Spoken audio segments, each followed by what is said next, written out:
Very special thanks once again to Affordable Prestige Cars in Glastonbury. As always, of course, I've dropped a link to their website and current stock down in the video description, so if you like the kind of cars that I've reviewed from there, or if you're in the market for one of them, be sure to check them out, see if they've got the car that you're looking for, or maybe even something that you haven't considered.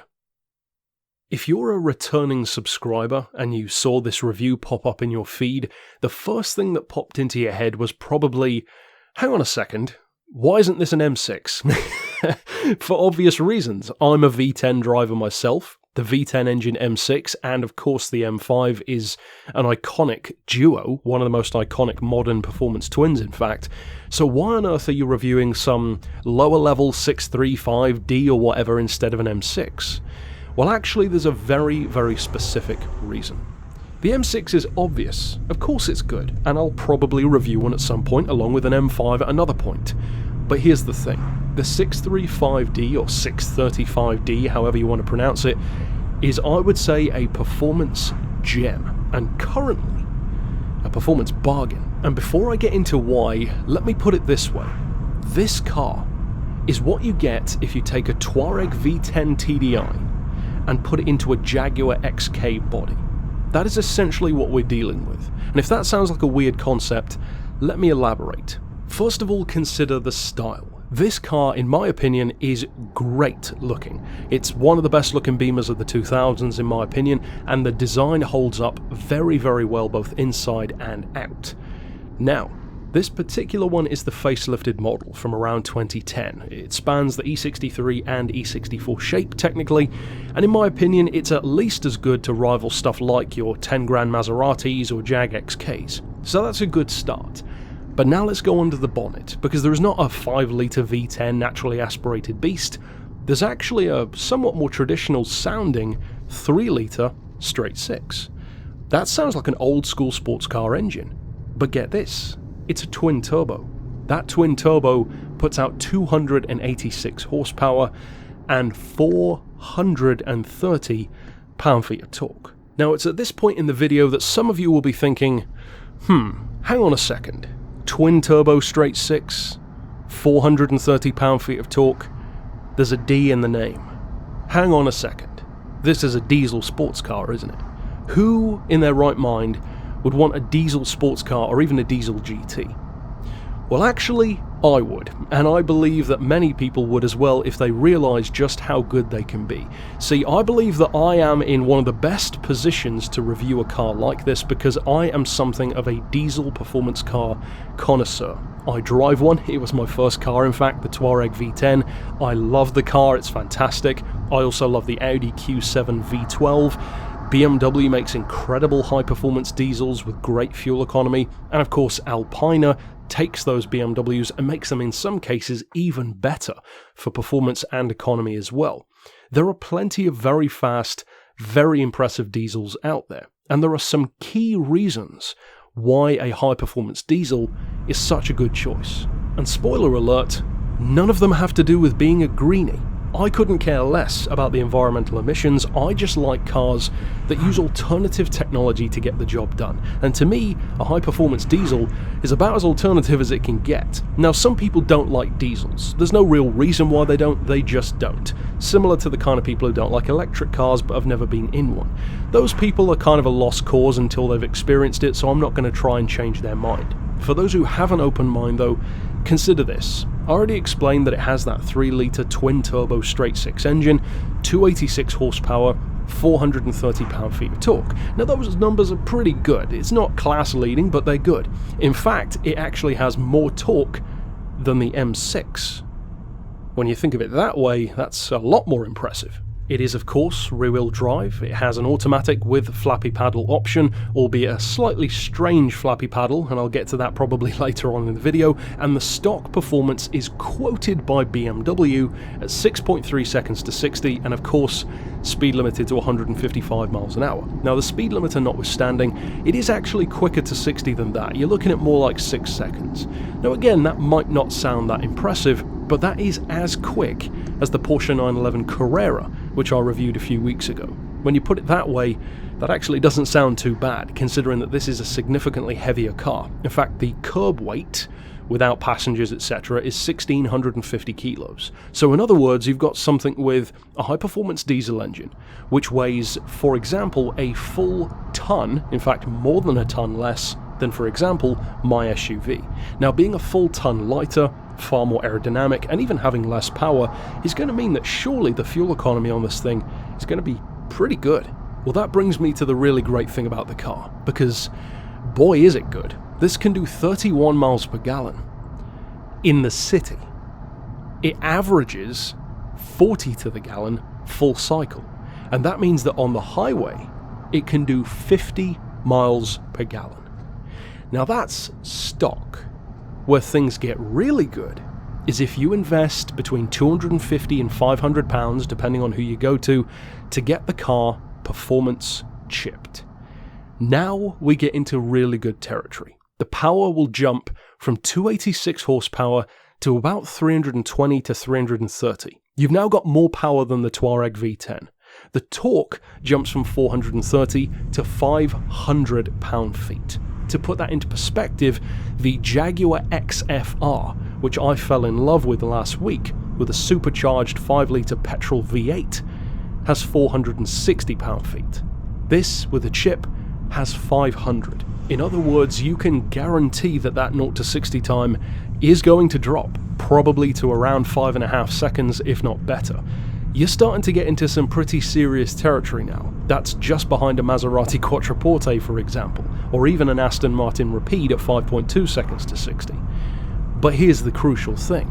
You're already running 50 to the gallon on the highway, but that performance chip gives you up to a 20% improvement in fuel economy. You're talking about a 330 horsepower GT car that can do around 60 to the gallon or more. That is insane value.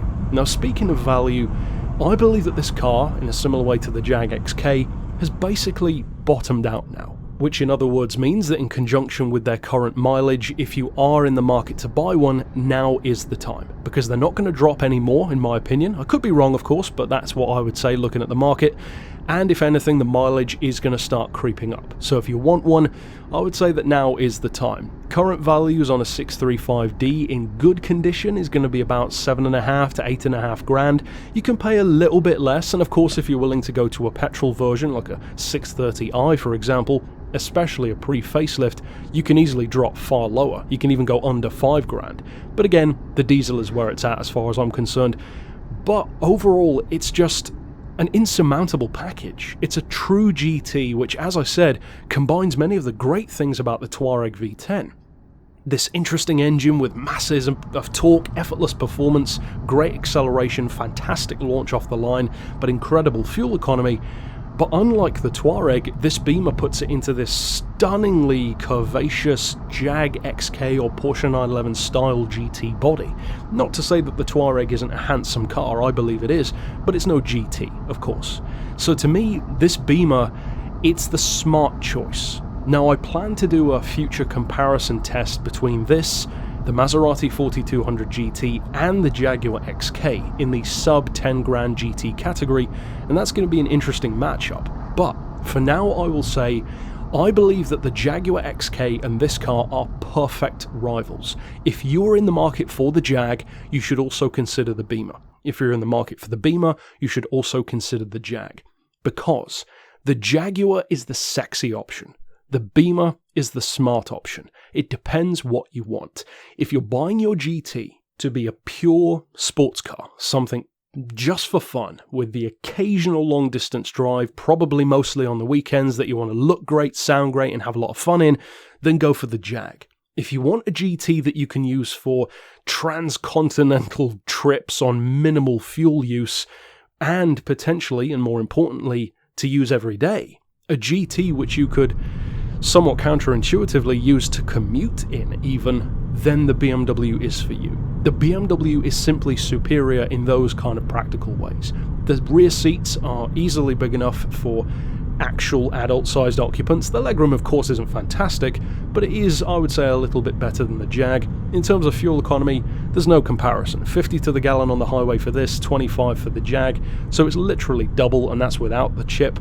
The performance is on par with it. The Jaguar does have a slight edge, but they're pretty close to each other. And in terms of handling, well, I would say they basically cancel each other out. The BMW to me feels maybe a little bit sharper, but the Jag is a little bit more fun. And I would say that that brings me to the biggest downside of a diesel.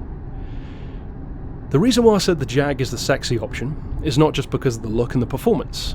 It's because of a crucial thing that many of us, if not all of us, would want from a sports car or a GT. You want it to sound good. The Jaguar sounds incredible, as you could hear in my review. So would a Maserati or a Vauxhall Monaro for a similar price, or even an old clapped out Corvette. But a diesel never does.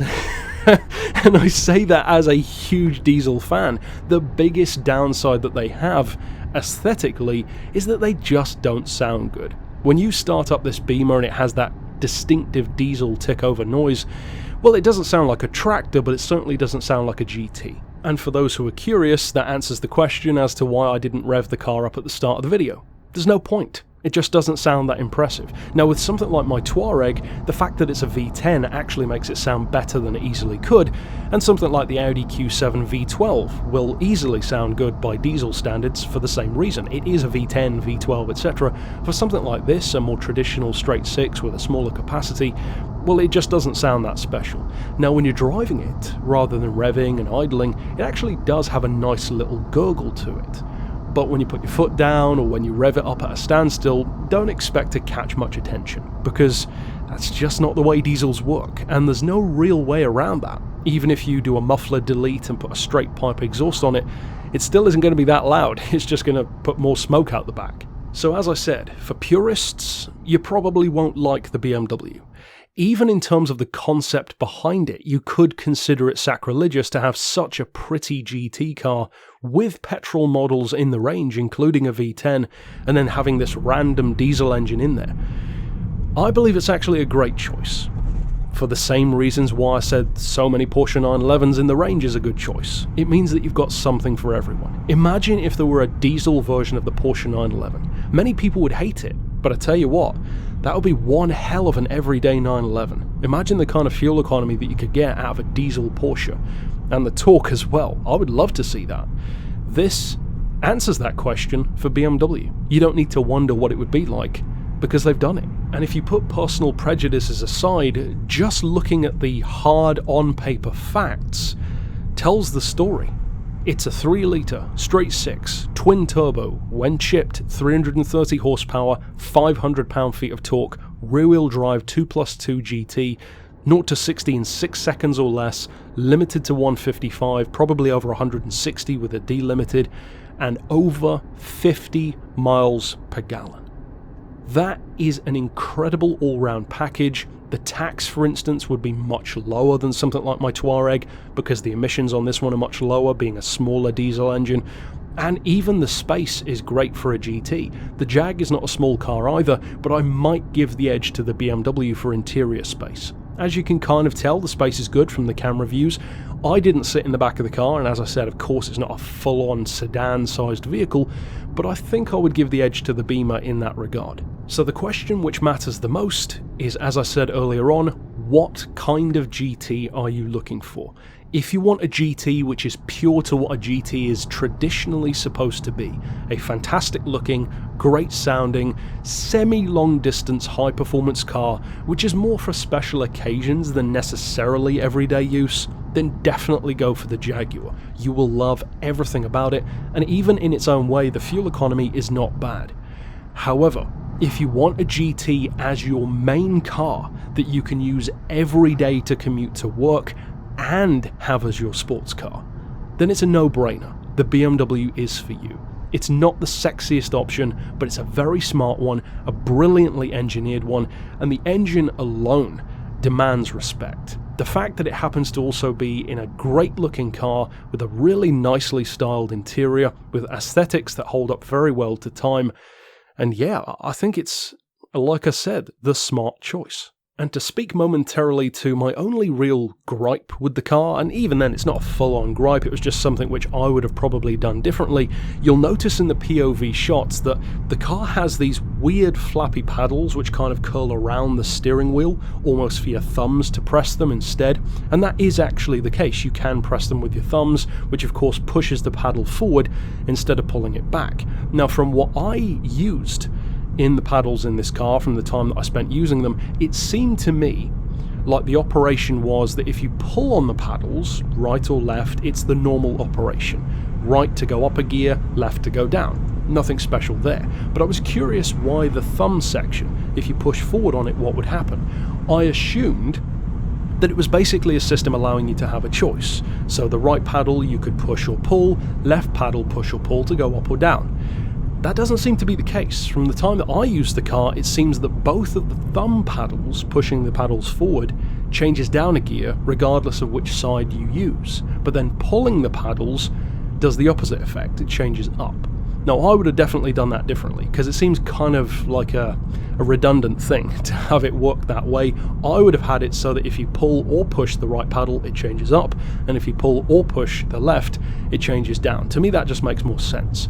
So that might take a little bit of getting used to for some people, but overall, I love the car. The only downside is the sound. Apart from that, it's a fantastic choice, and as a high-performance diesel connoisseur, the 635d definitely gets my seal of approval. If you are new to the channel though, be sure to click through here on screen to see my other reviews, especially keep a lookout for the Jag XK review, which I already did, and potentially the Maserati 4200 GT review, which I did as well. But until next time, I'll see you then. Of course, if you do subscribe down below, be sure to also hit the notification bell to see my new vids when they are released, and until next time, I'll see you then. But for now, as always, thanks for watching.